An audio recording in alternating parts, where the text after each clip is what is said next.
তো একেবারে খারাপ না। মোটামুটি বেশ ভালোই আলো। কিন্তু আমার এই পাশে হচ্ছে সফট বক্স, ডান পাশে হচ্ছে রিং লাইট। যার ফলে এটার আলোটা ওই পরিমাণ গ্লো করার পরেও বুঝা যাচ্ছে না।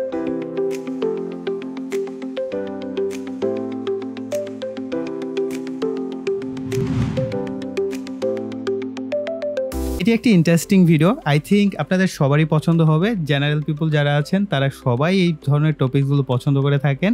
এই লাইটটি অনেকে হয়তোবা পরিচিত। এই ধরনের লাইটগুলো আপনারা রাস্তাঘাটে কিন্তু হকাররা বিক্রি করে থাকে, দেখে থাকবেন যে ১০০ টাকার এসিডিসি লাইট, কারেন্ট চলে গেলেও চলে এবং কারেন্ট থাকলেও জ্বলে এবং চমৎকার উজ্জ্বল আলো দেয়। এই ধরনের এসিডিসি লাইট, রিচার্জেবল লাইট, অমুক তমুক বলে কিন্তু বিক্রি করে ১০০, ২০০, ৩০০ টাকাও কিন্তু এই ধরনের লাইটগুলো তারা বিক্রি করে থাকে। আমার কাছে যে লাইটটা আছে, তো এই লাইটগুলো আপনারা যখন কিনে থাকেন তখন কিন্তু আপনাদেরকে দেখায় যে এই যে দেখেন এই লাইটটা যদি আপনি ব্যবহার করেন কত উজ্জ্বল আলো, এবং আপনাদের সামনে উজ্জ্বল আলো দেয়। ইলেকট্রিসিটি চলে যায় এরপরও কিন্তু বেশ ভালো উজ্জ্বল আলো দেয়। বেশ অনেক দিন পর্যন্ত কিন্তু এই লাইটগুলো ব্যবহার করা যায়। অনেক দিন বলতে কি ১০ দিন, ১২ দিন, ১৫ দিন, ১ মাস, কারো কারো ভাগ্য ভালো হলে ২ মাস, ৩ মাসও চলে, তারপরেই শেষ। এখন এটার ভিতরে মূল কাহিনী কি সেটাই মূলত আমরা দেখবো। এবং অনেকেই আছেন এই ধরনের লাইটগুলো নষ্ট হয়ে গেলে ফেলে দেন। এলইডি লাইটগুলো নষ্ট হলে ফেলে দিবেন না। এগুলোর যে সার্কিট আছে বা এটার যে ভিতরে যে এলইডি বাতিগুলো আছে সেগুলো কিন্তু প্রায়শই ঠিক হয়ে থাকে। যদি এর প্যানেল নষ্ট না হয়ে যায়, অর্থাৎ বাতিগুলো নষ্ট না হয়ে যায়, তাহলে এগুলো কিন্তু রিইউজ করা যায়। আপনারা ফেলে দেন, সেখান থেকেই কিন্তু কিনে নিয়ে হকাররা হচ্ছে মডিফাই করে একটা ভালো একটা প্যাকেজিং করে কিন্তু তারা আবার ১০০-২০০ টাকা করে বিক্রি করছে। হ্যাঁ, আপনারা ফেলে দিবেন না, এটাকে মডিফাই করবেন। সেটাই মূলত আমরা এই ভিডিওটির মাধ্যমে শিখবো। এই যে এলইডি বাতিটা, তো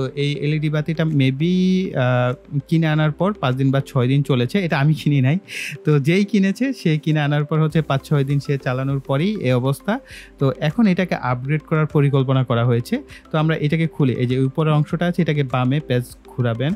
কিছু কিছু একটু জটিল হয়, কিছু কিছু আছে একটু সহজ হয়। জাস্ট আপনি কনস্ট্রাকশন দেখলেই বুঝতে পারবেন। চিপ বসানো আছে, এই চিপগুলো বা আইসিগুলো যেহেতু বসানো আছে, এইখানে ডায়োড দেওয়া আছে, তারপরে হচ্ছে জেনার ডায়োড আছে, অর্থাৎ এসিডিসি করার যে সার্কিট মডিউলটা দরকার হয় সেটা এটার মধ্যে ইনবিল্ট করে দেওয়াই আছে, যার ফলে আর এক্সট্রা সার্কিট বা মডিউলের প্রয়োজন হয় না। কিন্তু কিছু কিছু প্যানেল আছে, এলইডি প্যানেল, সেটার সাথে কিন্তু আপনি এই ধরনের চিপ বসানো দেখবেন না, শুধু এলইডি গুলোই থাকবে। সেই এলইডি গুলোর ক্ষেত্রে যে কাজটা হবে আলাদা, আপনি যখন এটাকে খুলবেন, সাপোজ আমি এটাকে খুলছি, এটাকে খোলার পর ভিতরের দিকে একটা সার্কিট পাবেন। এটার ভিতরের দিকে কিন্তু কোনো সার্কিট নাই, একদম লাস্টের মাথায় সম্ভবত একটা ডায়োড বা কোনো কিছু বসানো আছে, যেটা অন্ধকারের কারণে দেখানো যাচ্ছে না। এই হচ্ছে এটার ইন্টারনাল, এর মধ্যে এসিডিসি প্যানেল ব্যবহার করা হয়েছে এবং এটার সাথে গ্লু দিয়ে, এই যে গ্লু দিয়ে ব্যাটারি ব্যবহার করা হয়েছে। ব্যাটারি ফুলে গেছে। অনেক সময় হয় না, বাড়িতে এসে এসে ভাঙ্গারির লোকজন বলে আপনার কাছে পুরাতন ব্যাটারি আছে কিনা, মোবাইলের ব্যাটারি আছে কিনা, মোবাইল আছে কিনা, কিনে নেয়। কিনে নেওয়ার পর এগুলোকে যে এইভাবে বিক্রি করে। তো এই গ্লুগুলো শক্তভাবে লেগে গেছে, আমার এদিক দিয়ে একটু ভেঙেও গেছে।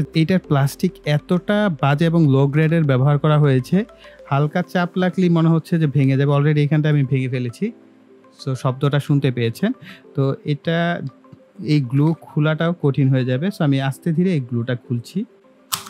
অলরেডি ভেঙে চলে আসছে। ভেঙে চুরে যা থাকে তারগুলোকে কেটে ফেলি, তাহলে আরেকটু সুইটেবল হবে। মোটামুটি ভেঙে চুরে অবশিষ্ট আছে। একেবারেই বাজে কোয়ালিটির প্লাস্টিক এখানটায় ব্যবহার করা হয়েছে, বুঝতেই পারেন ১০০ টাকার মধ্যে বিক্রি করতে হবে, তাহলে এখানে যদি উন্নত মানের প্লাস্টিক ব্যবহার করে, প্লাস্টিকের যে দাম সেটা তো সম্ভব না। তো যাই হোক, এইগুলোকে আমরা পরবর্তীতে সুপার গ্লু দিয়ে জোড়াতালি দিতে পারবো। তো এই হচ্ছে মাইক্রো ব্র্যান্ডের মোবাইলের হচ্ছে ব্যাটারি, এবং এইখানে ব্যাটারিটা হচ্ছে 3.7 ভোল্টের 1000 mAh এর ব্যাটারি ব্যবহার করা হয়েছে। এবং যদি ভালো করে খেয়াল করেন, এটার প্যাডটেড ফুলে টমেটো হয়ে আছে, এবং এটার নিচের দিকের কোয়ালিটি যদি দেখেন, একেবারে ডেড ব্যাটারিগুলো এখানে ব্যবহার করা হয়েছে। এখানে কোনো ভালো মানের ব্যাটারি ব্যবহার করা হয় নাই। এবং এটা দেখেন এতটা এবড়ো থেবড়ো হয়েছে। নর্মালি আমরা জানি কি ব্যাটারির প্যাড ফুলে যায়, তো এটার প্যাড ফুলেছে, এভাবে ফুলেছে যে পাহাড়ের মতো উঁচু ঢিচু ঢেউ হয়েছে, কোথাও ফুলেছে কোথাও যা অবস্থা। এই ধরনের ব্যাটারি ব্যবহার করাও কিন্তু অনেকটা ডেঞ্জারাস হয়ে থাকে। সো যাই হোক, আমরা এই ব্যাটারিটার রিপ্লেসমেন্টে চাইলে 18650 ব্যাটারি ব্যবহার করতে পারি। যদি আপনার কাছে পুরাতন কোনো মোবাইলের ব্যাটারি থাকে মোটামুটি ভালো কন্ডিশনে, অবশ্যই এই ধরনের ড্যামেজ ব্যাটারি ব্যবহার করবেন না, এগুলো হাইলি রিস্ক হয়ে থাকে। দয়া করে কোনো ড্যামেজ ব্যাটারি ব্যবহার করবেন না। ওকে, তো আপনারা চাইলে এই ধরনের 18650 ব্যাটারি ব্যবহার করতে পারেন। লিথিয়াম পলিমার ব্যাটারি আছে, সেগুলো ব্যবহার করতে পারেন, অর্থাৎ লিপো ব্যাটারিগুলো আছে, সেগুলো ব্যবহার করতে পারেন। এছাড়াও আরো বেশ কিছু ব্যাটারি পাওয়া যায় মার্কেটে, যেগুলো হচ্ছে 3.7 ভোল্টের, সেগুলো ব্যাটারি আপনারা চাইলে ব্যবহার করতে পারেন। সো আমি এখানে পুরাতন 18650 ল্যাপটপের যে ব্যাটারি প্যাক আছে সেটা থেকে সংগ্রহ করা এরকম একটি ব্যাটারি আমি ব্যবহার করছি। এই ব্যাটারিটা অলমোস্ট 1900 বা 2000 mAh এর মতো, এবং এগুলোর গায়ে লেখা থাকে 2200 mAh। আর আপনারা মার্কেট থেকে কখনোই 18650 ব্যাটারি যেগুলো আছে 7800 mAh, 8000, 9000, 12000, দয়া করে ওইগুলো ব্যবহার করবেন না। ওইগুলো বাজে কোয়ালিটির কপি ব্যাটারি হয়ে থাকে। ওইগুলোতে 200 mAh ও থাকে না, কিছুদিন ব্যবহার করা যায়, 2-1 দিন হয়তো, এরপরে আবার এই যে এইসব বাজে কোয়ালিটির ব্যাটারির মতন। তো চেষ্টা করবেন পুরাতন 18650 ব্যাটারিগুলো কালেকশন করার, ভালো মানের, অবশ্যই ক্যাপাসিটি চেক করে ব্যবহার করা পসিবল হলে ক্যাপাসিটি চেক করে ব্যবহার করবেন। আর যেহেতু এই এলইডি প্যানেলটা হচ্ছে 3.7 ভোল্টের, এবং এটা যদি 1 এম্পিয়ার করে নেয় তাহলে এটার মধ্যে 2 এম্পিয়ার থাকলে 2 ঘন্টার কাছাকাছি 1.5 ঘন্টার মতো ব্যাকআপ পাওয়া যাবে। আর এটা যদি 2 এম্পিয়ার করে নেয় তাহলে কিন্তু এটা আপনাকে 1 ঘন্টার মতো ব্যাকআপ দিতে পারবে। সো এইভাবে ব্যাকআপ আসলে এক এক ব্যাটারির ক্ষেত্রে এক এক রকম হবে, ক্যাপাসিটির উপর ডিপেন্ড করবে। এই পাশেরটা, বাম পাশেরটা হচ্ছে এটার পজিটিভ, এখানে কোনো পজিটিভ নেগেটিভ সিগনেচার করাও নাই যে আমি বুঝতে পারবো যে কোন প্রান্তটা পজিটিভ আর কোনটা নেগেটিভ। তো এই বাম পাশেরটা পজিটিভ, ডান পাশেরটা হচ্ছে নেগেটিভ। ব্যাটারির সাথে হচ্ছে প্লাস মাইনাস দুইটা তারকে সোল্ডার করে নিব।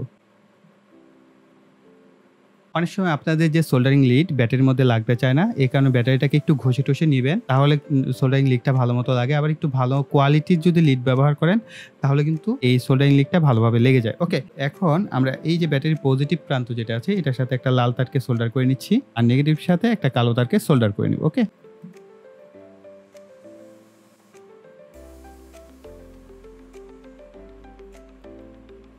আর সেফটির জন্য অবশ্যই এখানে আমি এই যে কস্টিপ পেঁচিয়ে দিচ্ছি, আপনারা আমার মতো করে কস্টিপটা একটু পেঁচিয়ে দিবেন, এটা আসলে সুরক্ষার কাজ করবে। কারণ অনেক ক্ষেত্রে হতে পারে না ব্যাটারিটা খুলে গিয়ে আপনার যে নিচের দিকে ফেজ নিউট্রাল আছে সেখানে এসি কানেকশনের সাথে লেগে যেতে পারে, সেটার জন্য আমরা এখানে জাস্ট একটু কস্টিপটা ভালো করে পেঁচিয়ে দিচ্ছি।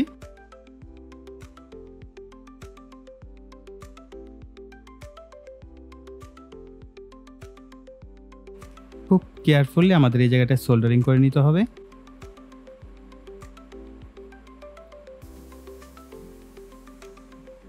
আপনারা দেখতেই পাচ্ছেন আমাদের সোল্ডারিং করা হয়ে গেছে। এখন সোল্ডারিং করার পর ব্যাটারিটা আপনার ঠিকঠাক কাজ করছে কিনা এটার জন্য একটা কাজ করবেন, একটা গ্লাসে এরকম পানি নেবেন, কিছুটা পানিটা হাতে নেবেন, এভাবে আঙ্গুলের মধ্যে নিয়ে নেবেন, নেওয়ার পর এই নিচের দিকে এখানে ধরবেন, তাহলে এই যে দেখতে পাচ্ছেন আমাদের বাতিটা জ্বলছে, তার মানে হচ্ছে আমাদের ব্যাটারি প্রপারলি কাজ করছে। তো অলমোস্ট আমাদের সার্ভিসিং হয়ে গেছে। তো আমরা একটু ভিতরের দিকে ডাবল সাইডেড কস্টেপ লাগিয়ে দিচ্ছি।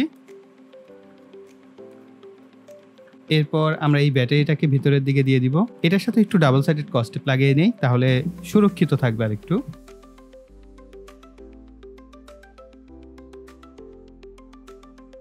আচ্ছা, আপনাদের জন্য একটা প্রশ্ন রয়েছে আমার, যে আপনারা কি চান কিনা আমি এরকম একটি এসিডিসি এলইডি লাইট তৈরি করি যেটা আসলে 3 ঘন্টা 4 ঘন্টার উপরে ব্যাকআপ দিবে। অর্থাৎ অনেক জায়গায় এরকমটা হচ্ছে না যে লোডশেডিং হলে 2 ঘন্টা 3 ঘন্টার নিচে কারেন্ট আসে না, তো ওই সমস্ত জায়গার জন্য আসলে একটা ভালো সলিউশন হতে পারে। তো এইরকম কোনো ভিডিও চান কিনা তাহলে একটু আমাকে জানাবে, তাহলে আমরা একটা স্পেশাল করে ভিডিও বানাবো আমাদের যে এসিডিসি লাইট তৈরি করা। কিন্তু এরকম একটা সলিউশন পাবেন যেটার মাধ্যমে আসলে অনেক লম্বা সময় আপনারা চাইলে ব্যাকআপ পেতে পারেন। আর এটাকে হচ্ছে আমি ভেঙে ফেলেছিলাম, তো এত দুর্বল প্লাস্টিক হলে আপনি যদি ঠিকমতো একটু হাতের চাপ লাগে তাহলে ভেঙে যাবে। আমি জাস্ট এটাকে এইভাবে লাগিয়ে সুপার গ্লু দিয়ে হচ্ছে জোড়াতালি দিয়ে এটাকে ফিক্সড করে ফেলবো।